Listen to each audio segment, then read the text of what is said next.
د ثبت ازدواج لپاره موږ شرعي نکاح خط ته ضرورت لرو.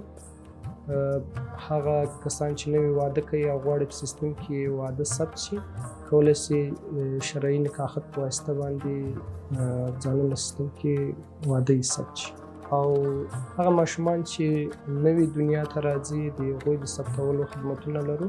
متقاضیان کولی شي چې د مور او پلار اصلي تذکره او کارت تولد راوړلو سره موږ ماشومانو ته تذکره ورکړو.